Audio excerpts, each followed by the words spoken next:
Boa tarde a todos. Boa tarde. Senhores conselheiros e conselheiras, senhor procurador, senhora secretária, verificado o Código Regimental nos termos do artigo 52 do Regulamento Interno Contencioso Administrativo Tributário, declara aberta a terceira sessão virtual de julgamento do ano de 2021. Esclareço que esta sessão se rege pela portaria CONAT 158/2020 e 145/2017. Senhora conselheira, vamos, em relação à ata da segunda sessão, senhores conselheiros, está lida e está aprovada? Bom, em relação à ata da segunda sessão, senhores conselheiros, está lida e está aprovada? Bom, consta que todos aprovaram a ata da segunda sessão do julgamento. Em relação às resoluções, senhora secretária, vamos ler as que foram lidas e aprovadas. Eu vou indagar aos conselheiros. Passo a palavra para Ana Paula. Boa tarde a todos. As resoluções que foram enviadas para verificação e posterior homologação são as seguintes. Resoluções do conselheiro Fernando Augusto de Melo Falcão, referentes aos processos de recursos números 2518, 2018, 866, 2018, 2319, 2017, 1443, 2018, 957, 2019, 1122, 2019 e do processo número 16, 2019. Também processo número 305, 2018. Do conselheiro Fred Albuquerque, processo de recurso 2661, 2018. Da conselheira Ivete Maurício de Lima, processo de recurso número 2902, 2018, 1616, 2018, 2977, 2018, 497, 2018 e 5697, 2017. Processos da conselheira Francileide Cavalcante Furtado Remígio. Processo de recurso número 304, 2018, 862, 2017, 988, 2017 e 1058, 2018. É só, presidente. Senhores conselheiros, essas resoluções foram lidas e estão aprovadas? Bom, consta, Ana Paula, que foram lidas e aprovadas pelos conselheiros. Vamos para os nossos julgamentos de hoje. A nossa pauta tem 2 processos iniciais hoje com a conselheira doutora Ivete. O primeiro processo é 12983/2018, autoinflação 2018-05067. Vamos iniciar. O segundo processo é 12909/2018, autoinflação 2018-05068. Esse segundo processo já fica estabelecido, ele vai ser sustentado em virtude que o scan foi feito e trocado os autos. Para evitar o julgamento e os conselheiros não ter acesso a todas as partes do autoinflação, necessário a gente pedir que seja feito retirado do processo eletrônico a escaneação errada e colocar os arquivos corretos. E será brevemente virar julgamento. Então, nós vamos, da doutora Ivete, vai ter só o primeiro julgamento. E aí eu passo a palavra à doutora Ivete, que é o processo de recurso 12983/2018, autoinfração 2018-05067. Ele tem como recorrente a Safra Produtos Agrícolas Limitada, recorrido célula de julgamento em primeira instância, a relatora, como já disse, é a doutora Ivete. Esse auto foi julgado procedente em primeira instância e a assessoria processual tributária se manifesta pela procedência da acusação. Doutora Ivete.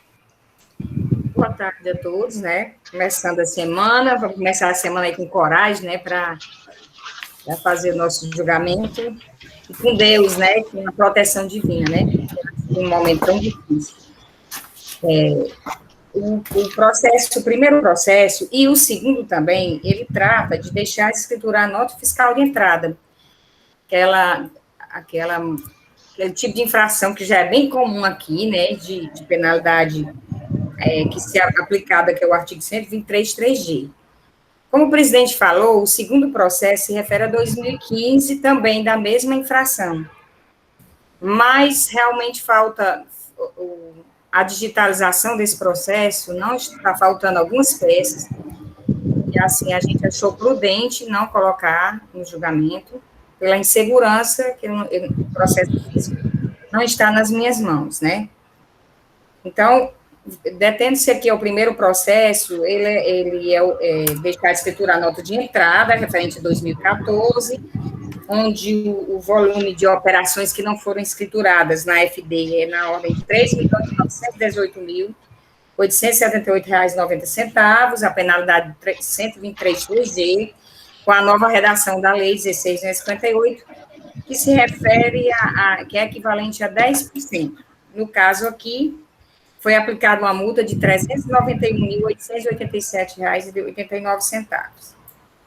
Nas informações complementares, a autuante esclarece que intimou o contribuinte para justificar aquela não escrituração e destaca os dispositivos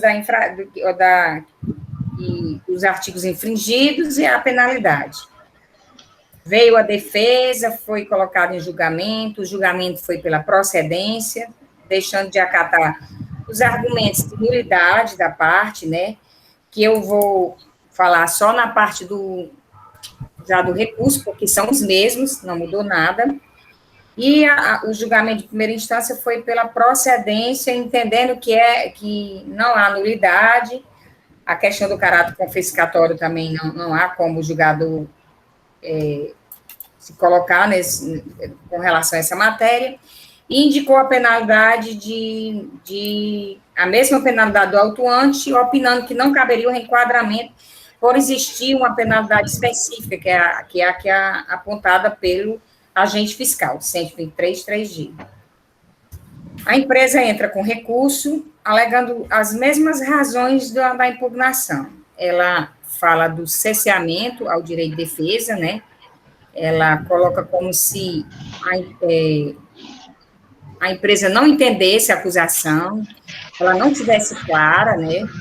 Também colocou a questão do caráter confiscatório da multa, também questiona a aplicação retroativa da Lei 16.258, porque, a seu ver, foi aplicada retroativamente quando, à época dos fatos, existia penalidade, essa penalidade ela vai piorar a situação do contribuinte, uma vez que existem operações que não se sujeitam ao imposto, né? Aquelas operações que não seriam aplicadas à época do fato, porque não tinha o equivalente a uma vez do imposto. E aí ela questiona a irretroatividade da lei também. A assessoria processual tributária, ela sugere que não há como ser acatada a nulidade, uma vez que o auto está muito claro, as provas estão nos autos, não há que se falar em cesseamento de direito de defesa. Sobre o caráter confiscatório também, ele sugere que tem que ser afastado, em razão do parágrafo 2º do artigo 48 da nossa lei, prevê que não cabe ao julgador, né, análise por tratar de matéria de constitucionalidade. E no mérito, ele fala das notas, né, que foram anexadas, e diz que a penalidade aplicada é da 3G, que equivale a 10%. E que ele entende que, uma vez que a empresa deixou de escriturar a nota de entrada, a penalidade é essa mesma, a de 10%. Acontece que, com relação às operações que o imposto é abaixo de 10% e que é tributado, ele sugere que se aplique o valor do imposto que está lá no documento fiscal. Em relação às isentas não tributadas, deve ser aplicada a atenuante do 126 de 12.670. Mas também ele faz uma ressalva com relação aos entendimentos, né, que vem sendo ratificados na Câmara Superior, no sentido de aplicar a 123.8L, que já é tão conhecida aqui pela Câmara. Então, o parecer opina para que seja mantida a procedência da autuação. É o relato, presidente. Bom, a palavra ao doutor Rafael.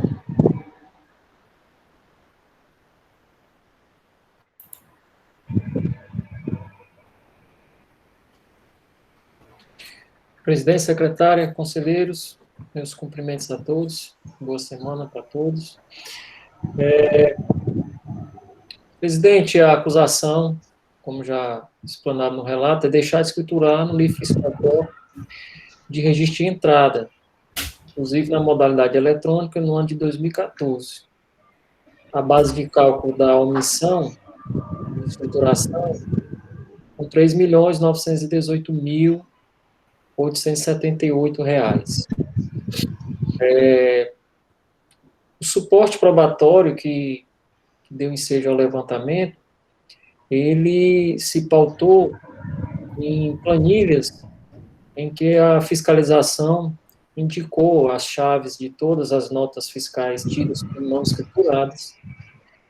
E o que a gente observa é que a defesa ela se pauta em argumentos genéricos, de nulidade e de mérito.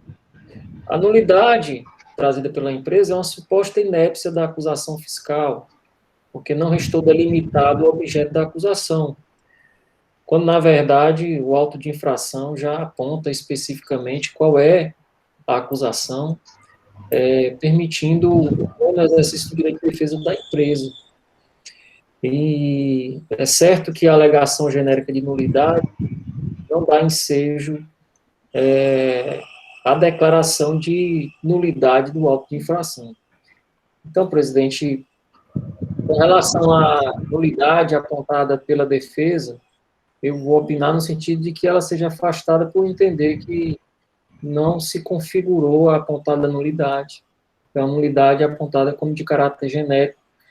As chaves das notas fiscais foram todas especificadas. No momento algum, a empresa, no seu contexto de defesa, argumentou no sentido contrário de que essas notas foram escrituradas, ainda que em outro período, né? Então, ainda que tardiamente, antes do procedimento fiscal, no momento algum, a empresa teceu alguma consideração nesse sentido. Então, realmente, com relação a essa nulidade, eu não enxergo, não vejo como prosperar a tese de defesa. O caráter confiscatório da multa também é trazido pela empresa, né? A empresa supera o percentual de 100% do valor do tributo, e isso implicaria numa inconstitucionalidade. E é certo que esse Conselho entende que já é por vedação legal do nosso processo administrativo que não cabe declaração de inconstitucionalidade de norma por parte desse Conselho, porque isso implicaria na usurpação de competência do Poder Judiciário, né? E o que eu enxergo também nesses autos é que a multa de 10%, inicialmente arbitrada, ela não extrapola também 100% do valor do tributo, que tem uma alíquota bem maior do que essa, né? Outra consideração, presidente, que foi trazida no relato, que seria a possibilidade do reenquadramento da penalidade, né? Como já me manifestei em outros momentos, é no sentido de promover o reenquadramento da penalidade, não obstante o nosso entendimento pessoal, mas se curvando aos precedentes, não só dessa Câmara, mas da Câmara Superior, que já se firmou após vários recursos extraordinários uniformizadores da matéria, que é no sentido de promover o reenquadramento da penalidade para divergência de arquivos magnéticos, né? Resguardado, lógico, a ultratividade da sanção mais benéfica, da lei mais benéfica para o contribuinte, naquelas hipóteses previstas em que o imposto já tivesse destacado na nota e for menor. É nesses termos, presidente. Obrigado, doutor. A palavra à conselheira Ivete. vai conduzir aí as discussões. Em seguida, eu passo a palavra aos demais. Doutora Ivete. O que o doutor Rafael, né, a procuradora, já fez aí a sua síntese, eu acredito que eu não tenho muito o que acrescentar, né? Só com relação às nulidades, realmente os argumentos são muito, eu considero frágeis, sem nenhuma, não faz sentido falar em cerceamento de direito de defesa diante de uma peça que está muito clara, desde o auto de infração, as informações complementares e as provas, né? O caráter confiscatório também, já é uma matéria que a gente já vem, né, afastando sempre, porque não está na nossa competência. E ele fala assim, com relação à penalidade, agora adentrando na penalidade, ele fala sobre que não está sendo aplicada a irretroatividade da lei, que eu entendi que ele quer dizer o seguinte, que à época dos fatos, essa penalidade, ela equivalia uma vez o valor do imposto, né? Ele diz bem aqui, ocorre que a redação da Lei 16, ela foi alterada, mas originalmente ela era equivalente a uma vez o valor do imposto. Portanto, aplicou a penalidade instituída somente após a ocorrência dos fatos gerais, visto que o auto diz respeito ao período de janeiro a dezembro de 2014. E as alterações foram introduzidas em 2017. Depende destacar que a sanção aplicada é superior, isso porque a multa equivale a uma vez do valor do imposto e que existem operações isentas e não tributadas. Então, é nesse sentido que ele quer se referir. Como essa Câmara vem entendendo, né, que nessas hipóteses, deixar escriturar, né, ela se aplica o 123.8L, eu acho que essa questão que ele traz aí já restaria prejudicado, porque a multa, né, da 123.8L, ela é 2%, equivalente até 2%, ou uma vez, ou 1.000 FIIs, né? Então, essa Câmara vem decidir. Doutor Ivete, ele traz isso como nulidade ou matéria de mérito? Eu entendi que é mérito na parte de reenquadramento. Então, assim, eu entendo, como todos já sabem, né, eu defendo que se aplica, sim, a 8L, uma vez que a época dos fatos também existia a 126, a 3G e a 8L. Então, se reportando a época dos fatos, realmente não haveria como, nos casos daquelas operações que não tinham um imposto destacado, aplicar a 3G, né? Então, a época dos fatos, o mínimo que poderia fazer era se aplicar a 126 para essas que não eram tributadas, o documento não vinha com a operação tributada, né? E também, a época dos fatos, existia a 8L. Então, entre as três, a que se apresenta mais benéfica em função de infrações que poderiam ser aplicadas qualquer uma das penalidades, eu entendo que sim, caberia a aplicação do 8L, como já vem sendo discutido na Câmara. Então, eu sugiro, no caso aqui, o reenquadramento da penalidade e a parcial procedência. Eu não estou votando, mas já estou antecipando, porque eu não quero mais me estender nessa discussão, porque eu acho que ela já é muito recorrente aqui na Câmara. Seria uma parcial procedência com a 8L. Só isso, presidente, concluí. Bom, alguém quer mais falar? Então, vamos para a primeira nulidade, cerceamento de direito de defesa. Cerceamento de direito de defesa, né? Por qual motivo que ele disse que não entendeu foi o auto de infração? Ele é muito genérico quando ele nem especifica o que foi que ele não entendeu, assim. Ele fala de uma forma, assim, muito doutrinária, vamos dizer assim, e ele não é objetivo quando ele fala da nulidade do cerceamento.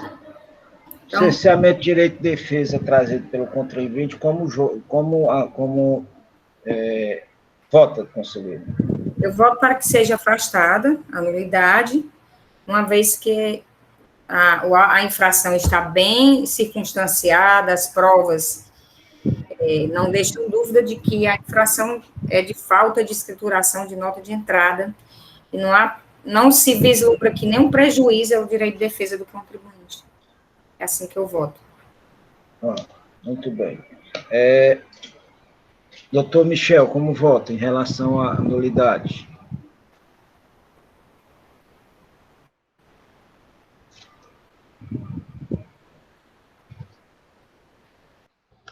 Está sem áudio, Michel. Sem áudio, Michel. Que eu estava na intranet, desculpa. Voto com a relatora. Doutora Dalcília. A relatora para afastar a nulidade. Doutor Falcão. Com a relatora, presidente. Doutor Emerson. Com a relatora, senhor presidente. Doutor Osmar.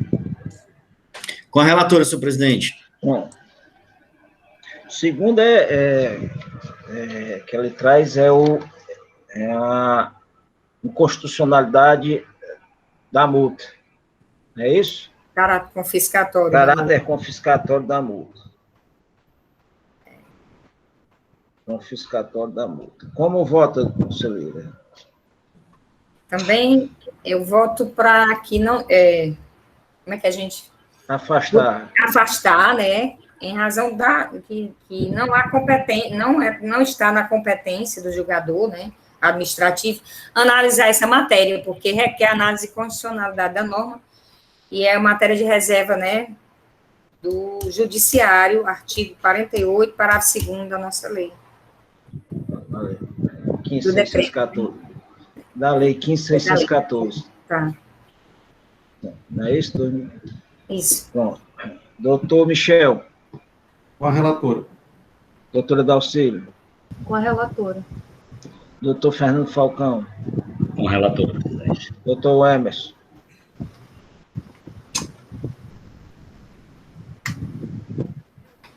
Desculpe, senhor presidente. Com a relatora. Doutor Osmar. Com a relatora, presidente. Bom, por unanimidade de voto, também foi afastado a alegação do caráter confiscatório da multa. Entendem, senhores conselheiros, que não é competência do julgador administrativo afastar a matéria constitucional, de acordo com o artigo 48 da Lei 15.614, 2014. No mérito, conselheira, como vota?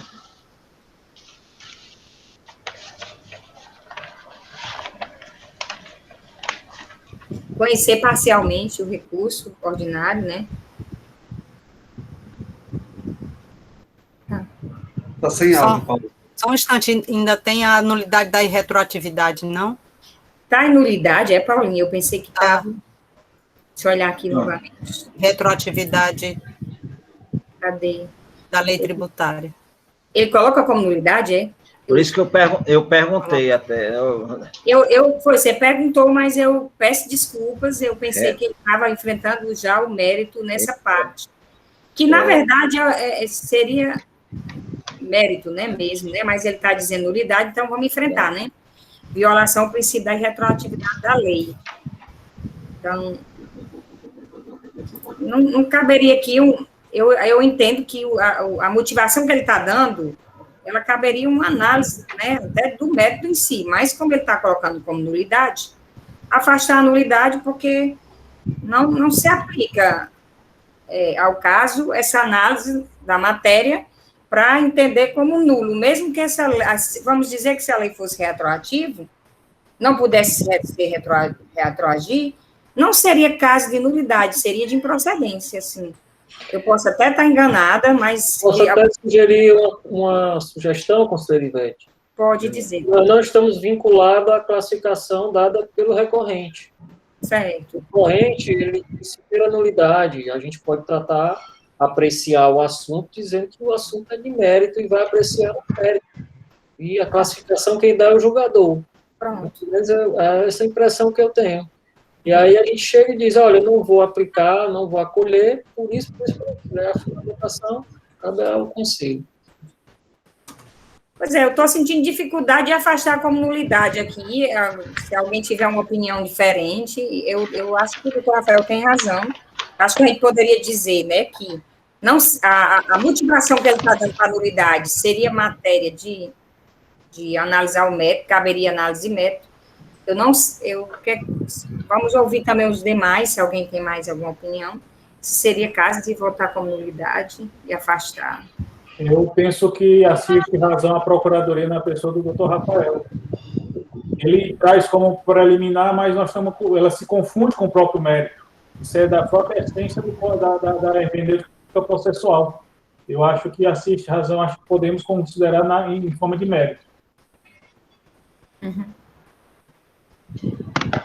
Senhores conselheiros, digamos que se julgue isso como nulidade. A nulidade é a pergunta se a lei retroage. A lei só pode retroagir para beneficiar. Pelo que ele está colocando, é o seguinte: olha, tem alíquotas interestaduais que vem com 7. Não pode aplicar o 123.8L com a redação antiga. Por quê? Porque você vai agravar. É isso que ele está dizendo. Certo? Em tese, é isso.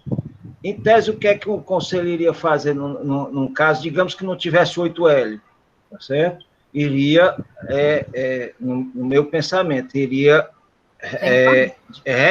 ia deixar no 8L, com a redação antiga, com os impostos.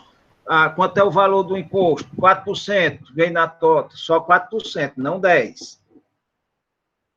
Não seria dessa maneira? Isso é um caso de quê? De nulidade? Ou é um caso de dizer, olha, no caso de acontecer isso, seria caso de parcial procedência, por isso que o doutor Rafael está colocando como mérito. Mas aí vocês, a empresa traz isso como nulidade, se pode atender o que a empresa está dizendo, não é caso de nulidade, por isso, ou é caso de nulidade, por isso, aquilo. Não é caso de nulidade, porque em caso de reenquadramento, ou em caso de a multa ter sido aplicada com valor superior ao permitido, seria caso de redução de multa, e não de nulidade. Tá certo? Aí sim, você resposta a procedência. Eu sei, mas aí você responde ao contribuinte, aí se vai para a cor, tá certo? Afasta por esse motivo.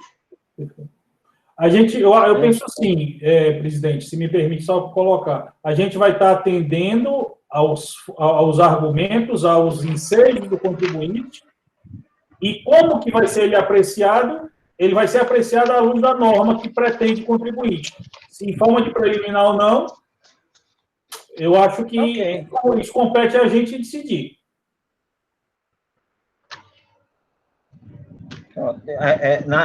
A minha condução é só o seguinte: se fica mais claro para o contribuinte que foi analisado, fica. E aí a gente responde e vai direto para o mérito. Isso é bem simples. Certo? É só a pessoa informar que não é afasta a nulidade, porque não seria caso de nulidade, seria o caso de uma parcial procedência, caso acontecesse isso. Pronto, está justificado e respondido. E aí se iria para o mérito. Né? Penso eu que seria mais rápido e mais lógico. E aí já a gente trata tudo de acordo com o que o contribuinte falou, e quando se vai fazer a resolução, e o contribuinte não fica só, olha, eu falei isso aqui, cadê essa nulidade que eu suscitei? Né? Eu acho que deve ser feito dessa maneira. Então, como faremos? Votar? Vamos votar em relação à nulidade da retroatividade da lei, em relação a nulidade, né? Abaixo da nulidade, por entender que a motivação trazida pela recorrente e retroatividade, né, que é a retroatividade da lei, seria matéria de mérito. Pronto. A matéria de mérito. Ok. E que será analisada por ocasião do mérito. Será analisada por ocasião do mérito, da análise de mérito. Eu acho que o chamamento para isso, conselheira, me permita a sugestão, seria considerar este pedido de nulidade prejudicado. Me parece que seria, de uma forma mais tecnicamente falando, mais lógico isso. É uma sugestão. Sei. Já deu o voto. Vamos terminar essa... Vamos. Eu acho que termina no mesmo efeito, né? Vamos... Então, burocrática. Termina a mesma coisa. Doutor Michel, como voto? Com a relatora. Doutora Com a Dalcília. relatora. Doutor Fernando Falcão. Relatora, presidente. Doutor Emerson. Com a relatora, senhor presidente. Doutor Osmar. Com a relatora, presidente. Então, por unanimidade de votos, foi afastada a nulidade suscitada em relação à retroatividade da lei. Entendem os senhores conselheiros que é matéria de mérito que vai ser analisado no momento posterior. Não seria caso de nulidade. E quanto ao mérito, doutora Ivete, como vota? Voto para conhecer do recurso ordinário, dando-lhe parcial provimento para modificar a decisão de primeira instância, para parcial procedência, em razão do reenquadramento da penalidade, o artigo 123, 8L da Lei 12.670, alterado da Lei 12.670. O reenquadramento da penalidade, que já é conhecido, né? Bom, doutor Michel. Com a ressalva de sempre, em razão do princípio da colegialidade, eu acompanho a relatora. Ok. Doutora Dalcília. Eu abro divergência, voto pela procedência e peço para constar em ata, posso depois enviar à secretária, né, que a norma específica seria 123.3G. Não identifico omissão ou divergência de informações nos autos, mas sim o descumprimento da obrigação de escriturar em meio eletrônico já previsto em lei. Por isso, não tenho dúvidas no plano factual e legislativo que justifique afastar a norma específica, e aqui eu cito os artigos que eu fundamento meu voto, senhor presidente. Se quiser, eu passo depois para a secretária. Doutora Dalcília. Fernando Falcão. Com a relatora, presidente. Doutor Emerson. Com a relatora, senhor presidente. Doutor Osmar. Com a relatora, senhor presidente. Então, por maioria de votos, a quarta Câmara conhece do recurso ordinário, dá parcial provimento, julgando, reenquadrando a penalidade para o artigo 123, 8L, com a nova da Lei 12.670/96, com a nova redação dada pela Lei 16.258/2017. O conselheiro Michel votou pela procedência, mas ressalvando seu entendimento particular no 123.3G, da Lei 12.670. A conselheira Dalcília votou contrária, entende que é específica a penalidade, e a penalidade específica tem na lei, e seria a 123.3G. A decisão de acordo com, em desacordo com o parecer da Célula de Assessoria Processual Tributária, mas de acordo com a manifestação oral proferida em sessão pela douta Procuradoria-Geral do Estado. Bom, esse processo já foi. O processo seguinte, como eu já disse, foi sustado, em razão de problemas no scanner. Nós vamos para o terceiro processo, que é o processo 3096/2018, auto-infração 2018-05079. Tem como recorrente a Safra, Produtos Agropecuários Limitada, e recorrido célula de julgamento de primeira instância. A conselheira relatora, a doutora Dalcília, esse auto foi julgado procedente na primeira instância, e a assessoria processual tributária também se manifesta pela procedência. Com a palavra, a conselheira Dalcília. Boa tarde a todos, senhor presidente, senhora secretária, senhor procurador, senhores e senhoras conselheiras. Esse processo trata da acusação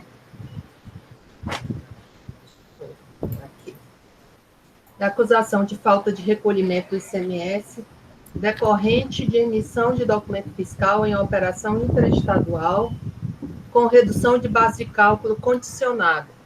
Quando a condição não foi implementada, então o fiscal constatou que a empresa não cumpriu as condições estabelecidas pela legislação para fazer jus à redução da base de cálculo nas saídas interestaduais, devendo recolher o montante de 8.478,36.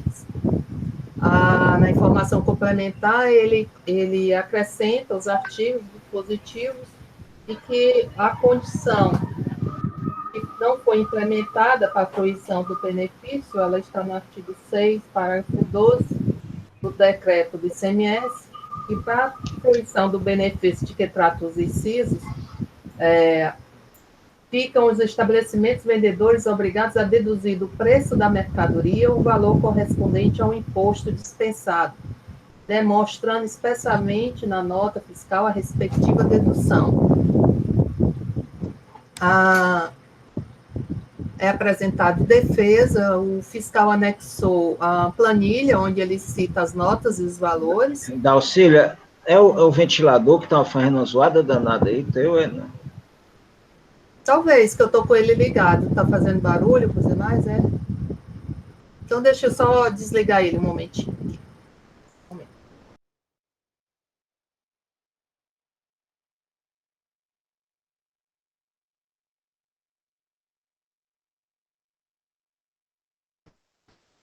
Parou? Mas querem que eu volte alguma coisa ou deu para ouvir? Deu para ouvir. Entendeu? Então, a acusação é a falta de recolhimento, fazendo só um rápido, para quem não entendeu, é a falta de recolhimento por descumprimento das condições que permitiriam a redução da base de cálculo, e essa condição seria a dedução do preço do imposto dispensado do preço da mercadoria. Então, voltando aqui ao relato, a decisão de primeira instância foi pela procedência, entendeu que as operações com produtos agropecuários, vacina e medicamentos, as notas foram emitidas com redução de base de cálculo, sem deduzir do valor do imposto dispensado do preço da mercadoria. E foi aplicada a penalidade de 123(1)C. Em recurso ordinário, a empresa contesta a infração, argue preliminarmente a tempestividade do recurso, questiona a taxa para fins de admissibilidade do recurso e requer a nulidade do auto de infração por violação do princípio da legalidade. Entende que, das 5 notas que foram autuadas, a nota fiscal 7527 já está sendo cobrada, já é objeto do auto de infração 2018 050 986. Ao que ele anexa essa nota, logo ele argue que estaria havendo cobrança dupla de ICMS. Argue também que a autoridade fiscal utiliza a legislação referente a rações para fundamentar o auto de infração, mas que as notas fiscais se referem a vacinas, medicamentos e suplementos. E que tal fato implica cerceamento de direito de defesa, já que não se sabe exatamente qual o motivo da lavratura do auto de infração. E todas as mercadorias são objeto de devolução. O CFOP 6202, as notas fiscais foram preenchidas de maneira correta no campo referente ao valor da base de cálculo com as deduções, tendo havido apenas um equívoco no campo O/CST. Ocorre que esse equívoco não implica em prejudicialidade ao fisco, pois o valor da base de cálculo está correto na nota, razão pela qual entende que a condição for assim implementada. Questiona a discricionalidade do fiscal na escolha do imposto e na sanção. pois o ato administrativo é vinculado à lei, por isso seria nulo. O único documento anexado no recurso foi o DANF, dessa nota que ele alega ser duplicidade, 7527. O parecer opinou o conhecimento do recurso ordinário, negar-lhe improvimento, para que seja mantida a decisão singular de procedência do auto de infração. Agora aqui, senhor presidente, antes de passar a palavra para o senhor procurador, até para dar a oportunidade de ele se manifestar também sobre esse argumento específico que eu irei explorar melhor na volta, seria essa questão da operação. Todas as notas fiscais, as 5 notas objeto da autuação, tratam da operação de devolução de compra. Então, a defesa argui isso e realmente eu pesquisei, e aqui eu quero deixar registrado meu agradecimento ao presidente, o doutor Augusto, que graças a alguns dias atrás, ou meses, eu não lembro, ele me mostrou uma opção no sistema que me permitiu identificar essas notas, e eu tenho aqui, caso os senhores queiram ver, eu consegui, porque a planilha do fiscal, ela não a identifica pela chave de acesso, apenas pelo número da nota, CNPJ, e eu com essas informações consegui puxar a chave de acesso e abrir as notas. Então, eu posso assegurar que todas as notas são devolução de compras, e elas fazem uma referência à nota de remessa, de origem. Só assim, senhor presidente. Muito obrigado, doutora Dalcília. Com a palavra, o doutor Rafael.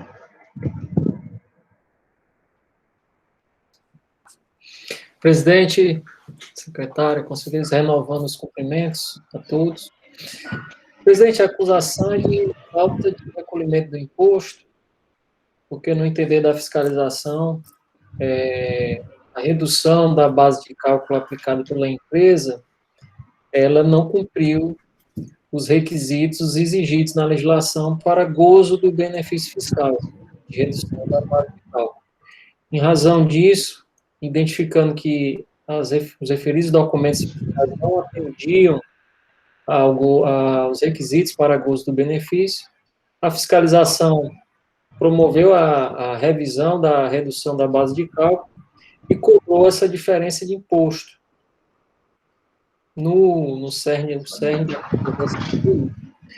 E a defesa, no seu bojo, traz o contexto de um suposto bis idem, porque essas mesmas notas, mesmos documentos também foram apreciados por objeto de outro auto de infração.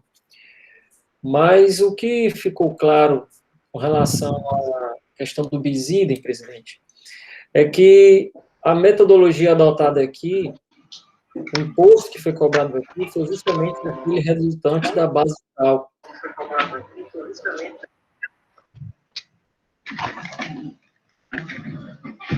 Foi justamente aquele resultante da diferença da base de cálculo, que é justamente o cerne desse auto, da aplicação equivocada, aplicação irregular por parte do contribuinte, da redução da base de cálculo. E o outro auto de infração foi o fato de não ter promovido a regular escrituração na FD do imposto que estava destacado na nota.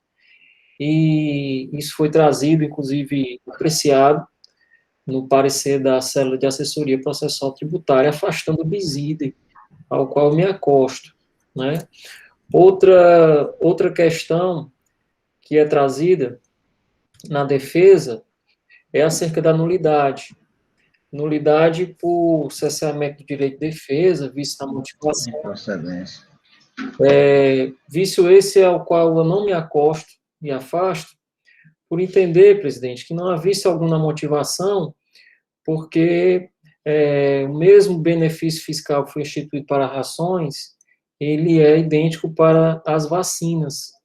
Então, não há nenhum prejuízo ao exercício do direito de defesa do contribuinte. Então, considerando esses aspectos, presidente, eu vou opinar no sentido de que seja afastada a nulidade, vou opinar no sentido de que o recurso seja conhecido, mas no mérito, afastando as nulidades que foram suscitadas, opinar no sentido de seja negado, no sentido de que seja negado o provimento ao recurso, nos termos do parecer.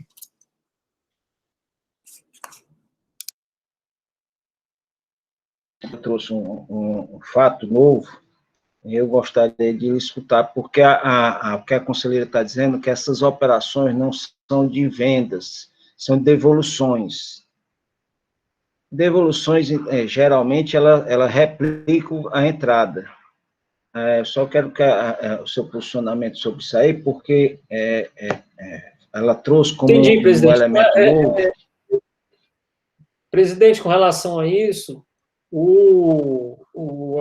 a assessoria processual tributária se manifestou, foi muito bem lembrado, mas se manifestou no sentido de que a empresa não promoveu o regular destaque na nota, né? Parece que houve uma incoerência, e aí a relatora pode trazer uma incoerência, uma discrepância com relação ao estorno do competente crédito, gerando uma vantagem devida para a empresa. Pelo menos foi isso que foi trazido na apreciação da célula de assessoria processual tributária, razão pela qual eu por hora, vou me acostar ao parecer, presidente. Ok, doutor Rafael. Pronto. Uma palavra agora a nossa conselheira relatora, em seguida está facultada aos demais conselheiros. Doutora Dalcília. Bom, senhores, como eu falei, essa questão, primeiramente a questão do bis in idem, realmente, essa nota fiscal, eu consultei o CAF, a acusação em que essa nota fiscal que a empresa alega que já foi tributada, não prospera. A acusação que tem tentando identificar aqui onde eu coloquei a leitura do auto de infração, que é citado pela defesa, 2018-05098, eles se referem a uma falta de recolhimento que a empresa deixou de registrar na sua apuração mensal. Então, é o ICMS destacado nas notas fiscais de saída de mercadorias. Então, realmente, nesse sentido, o parecer, eu concordo, o objeto, a acusação é outra, ali a empresa deixou de registrar o ICMS na apuração, e essa aqui está questionando a diferença do imposto que a empresa deixou de recolher quando emitiu uma nota com a base de cálculo inferior à devida. Ela teve uma redução de 60% na base de cálculo, e aí o fiscal, na planilha, calculou a diferença, aplicando os 12% diretamente sobre o valor da base de cálculo, sem a dedução, por considerar que ela não demonstrou que foi feito a dedução, como manda a legislação, no preço da mercadoria que deve vir demonstrada. Agora, eu fiz questão de destacar essa questão da operação, porque eu já julguei um processo nesse sentido da redução da base de cálculo também, porque não estava demonstrado o valor no preço, e realmente, nesse aspecto, a acusação é verídica, não está demonstrado nas notas. Eu consegui, como eu falei, graças ao sistema NFCorp, a orientação que eu recebi lá, por meio da nota e do CNPJ e CGF, das empresas emitentes e destinatárias, pegar a chave de acesso, não só puxar o DANF, né? Eu imprimi aqui, salvei, caso os senhores queiram ver, mas não só o DANF da nota que está sendo objeto da autuação, como a nota também que é mencionada nele, porque todos eles mencionam a nota de origem. Então, todos os DANFs, eles foram emitidos com CFOP 6202. Esse fato, a verdade, não é bem um fato novo, porque a própria acusação, ela menciona isso, o recurso, aliás, o recurso apresentado pelo contribuinte, ele diz que não houve prejuízo para o Estado, porque se trata de uma devolução de compra para comercialização. E aqui eu vou me fazer aqui para trazer para debates, porque uma coisa realmente está certa, a acusação no aspecto de que realmente o preço está deduzido, não fica evidenciado nas notas. Só tem a dedução direta na base de cálculo, e aí o imposto é recolhido realmente sobre só 40% do que seria devido. A questão é que, como se trata de devolução de compra, eu me questionei e trago aqui para os senhores, a nossa legislação específica, o contribuinte está devolvendo, saindo aqui do Estado, O artigo 672 diz que na devolução de mercadoria realizada entre contribuintes e ICMS, será permitido o crédito ICMS pago relativamente à sua entrada, observando os procedimentos, e cita que deverá o estabelecimento que fizer a devolução, no caso é a autuada, emitir nota fiscal para acompanhar a mercadoria com indicação do número, data de emissão e valor da operação constante do documento originário, bem como do imposto relativo às quantidades devolvidas, consignando como natureza da operação devolução de mercadorias. Então, eu pude abrir o DANF de cada nota, verificar que todas elas indicam o número da nota de origem, a data de emissão e valor da operação. O que eu pude constatar aqui para trazer aos senhores é que, pelo menos, as notas fiscais a 14864, a 14215 e a 155, não, essas duas, 14864 e 14215, tratam de devolução total da mercadoria. Então, o valor da nota que foi autuada, da devolução, ela é exatamente o mesmo valor que a mercadoria foi recebida pela autuada, pela empresa.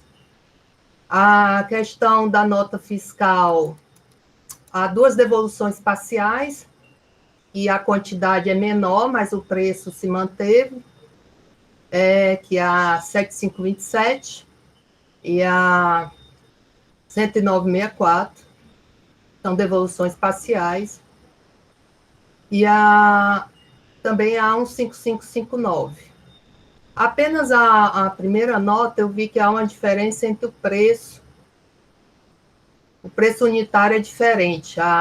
Justamente aqui é questionada pelo contribuinte, que está aí, ele traz aos autos as folhas 56, que é a nota fiscal 7527, que ele alega ao bis in idem. Essa nota é uma devolução de compra da nota fiscal 7343, e o preço unitário do produto é diferente do preço da quantidade, também é menor. Lá tá, a nota foi por 12, ele emitiu por 9, salvo me engano, o preço unitário. Devolveu por 9 e recebeu com 12. Mas, assim, eu particularmente, eu vejo que a legislação, nesse caso específico, se ele recebeu já pelo valor, a obrigação dele seria devolver pelo mesmo valor que ele recebeu. Eu não vejo como o Estado de Ceará poderia cobrar a alíquota cheia, o ICMS cheio, se a empresa não recebeu o ICMS cheio, que aí ela estaria se debitando de um valor superior ao que ela recebeu como crédito. E ela está devolvendo, inclusive, um dos produtos, ela cita o motivo que não recebeu, outros ela não cita, a maioria não cita o motivo, mas o fato é que a grande maioria das notas, ela manteve o mesmo preço que recebeu. Então, particularmente, eu tenho dificuldades aqui de cobrar uma diferença de um imposto, quando o que a empresa fez, na minha concepção, segue a orientação do artigo 672 do nosso regulamento, inciso 1. Aí eu quero ouvir os senhores. Obrigada. A palavra está facultada. Dalcílio. Doutor Michel. Boa tarde. Boa tarde a todos. Saudações efusivas. E também a todos os conselheiros e conselheiras, Ana Paula, senhor presidente, conselheira Dalcília, é relevante o número de operações em que o valor na saída da empresa está menor do que o valor na entrada? Eu entendi a senhora dizer que tem algumas operações que aconteceu isso, que recebeu por 12 e saiu por 9. Só identifiquei a diferença de preço, conselheiro Michel, vou até confirmar aqui, nas minhas anotações aqui, apenas em relação a uma nota, que é a 757, a nota que está no auto de infração, a única que está anexada no auto de infração, folha 56, a empresa recebeu 7.400 produtos e devolveu 2.000. ela recebeu o preço unitário de 14 e devolveu o preço unitário de 12,3. Mas só uma operação. As demais notas, eu identifiquei que foram o mesmo preço, embora mesmo as que foram parcial em termos de quantidade, o preço unitário foi mantido. Uhum. Tá ótimo, então. Obrigado. Porque só uma operação assim, pode ter sido até algum desconto que tenha sido dado, e aí o retorno foi a menor por conta desse desconto. Não vale a pena nem ir atrás, porque se isso fosse muito relevante, podia gerar uma falta de recolhimento, né? Porque teria gerado um crédito indevido. Mas tudo bem, não é o caso. Específica, o que foi cobrado de diferença, para o senhor ter uma ideia, foi R$ 1,77. É irrelevante. As notas de maiores valores aqui, que chegam no valor cobrado de 8.480, é a nota 14215 e a nota 14864. Então, a 14215, que deu 7.920 de diferença, ela está em igual valor e igual quantidade. E a 14864 também. Ok, satisfeito, obrigado. Torivete. Pelo que eu entendi, assim, a natureza dessa operação, devolução, né, ela não cairia na regra que está estabelecida no decreto, de maneira alguma. Aquela regra do decreto, ela é feita para que o consumidor, o valor que chega ao consumidor, é obrigar o contribuinte a deduzir para que esse valor seja repassado ao consumidor. A lógica da legislação, né, e a intenção do legislador é no caso de venda, né, porque ele quer garantir que essa dedução seja repassada ao consumidor.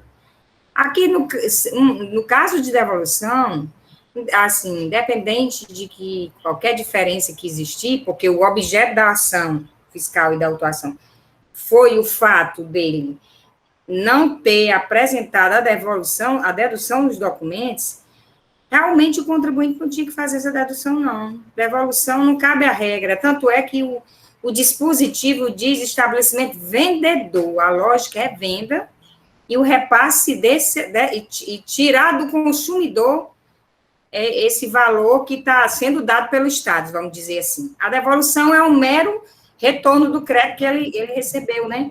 Mesmo que haja, assim, qualquer diferença, que a conselheira da auxílio, ela foi bem detalhista, mas aí já iria para outro campo, iria para outros fatos que não foram esses considerados na autuação. Então, assim, eu entendo que aí é o caso de procedência, porque está se exigindo um imposto numa operação que não é cabível essa dedução.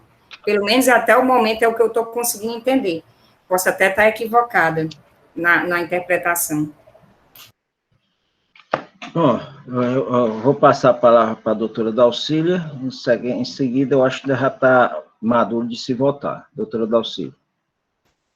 Só revendo aqui as minhas anotações, em observância ao que o conselheiro Michel perguntou, teve uma nota específica que não deu para eu procurar as notas de remessa, as originais, porque ele cita uma devolução parcial, ele cita ao menos 3, 4 notas de um produto, e aí essas eu não tive tempo de ir atrás de uma por uma, e também como o valor eu considerei muito pouco, ele equivale na base de cálculo, no valor que está sendo cobrado, de R$ 6,56,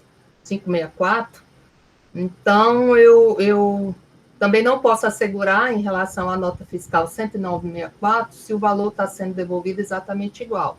São as duas com menores valores, são as duas que eu não... Uma eu constatei que realmente é um valor inferior ao que ele recebeu, mas a outra eu não posso afirmar se for relevante para os senhores, mas eu achei que não seria, mas qualquer coisa também seria procurar. São os dois valores menores, são as que aparentemente não está comprovado que tenha sido o mesmo valor que foi recebido, mas foi menor. Só isso, presidente. Sem áudio, presidente. Doutor Rafael, a palavra. Presidente, considerando os debates, eu acredito que a matéria, até pelo início do relato da conselheira Dalcília, e muito bem complementado aí pela conselheira Ivete, a matéria deve ser tratada no campo mesmo da regularidade das devoluções, né? Deveria ter sido tratado pelo menos assim, porque o destinatário da norma, de fato, é o consumidor final, está vendo devoluções, e realmente fazer um enquadramento aí com um suposto crédito indevido nas devoluções, uma irregularidade nas devoluções, mudaria por completo o contexto da acusação estampada no auto de infração. Então, eu vou após aí os debates, mudar meu entendimento, presidente, para procedência. Realmente é improcedência esse caso. Muito bem. Muito obrigado, doutor Rafael. Com a palavra agora, vamos para a votação. Doutora Dalcília, como vota? Senhor presidente, só eu não escutei direito, o procurador foi pela improcedência. Improcedência. Senhor presidente, eu voto pela improcedência, nesse caso específico, em função da natureza da operação, ser uma devolução, e a regra do nosso regulamento determinar que tais operações devem ser feitas pelo preço de origem. Então, eu voto pela improcedência nesse caso específico. Doutor Fernando Falcão. Com a relatora, presidente. Doutor Emerson. Com a relatora, presidente. Doutor Osmar. Com a relatora, presidente. Doutor Ivete. Com a relatora. Doutor Michel. Com a relatora. Bom, por unanimidade de votos, a quarta Câmara entendeu pela improcedência da acusação. Conhecer do recurso ordinário, dar provimento, modificando a decisão de procedência para improcedência, em desacordo com o parecer da Célula de Assessoria Processual Tributária, mas de acordo com a manifestação oral proferida em sessão pela douta Procuradoria-Geral do Estado. Vamos para o nosso quarto processo. Presidente, 2, 3 minutinhos, presidente. Vamos dar um intervalozinho de... Rapidíssimo. Então, 10 minutos, então, tá certo? São 14h52, tá certo? 15 horas a gente volta, tá bom? Ok. Obrigado. Ok.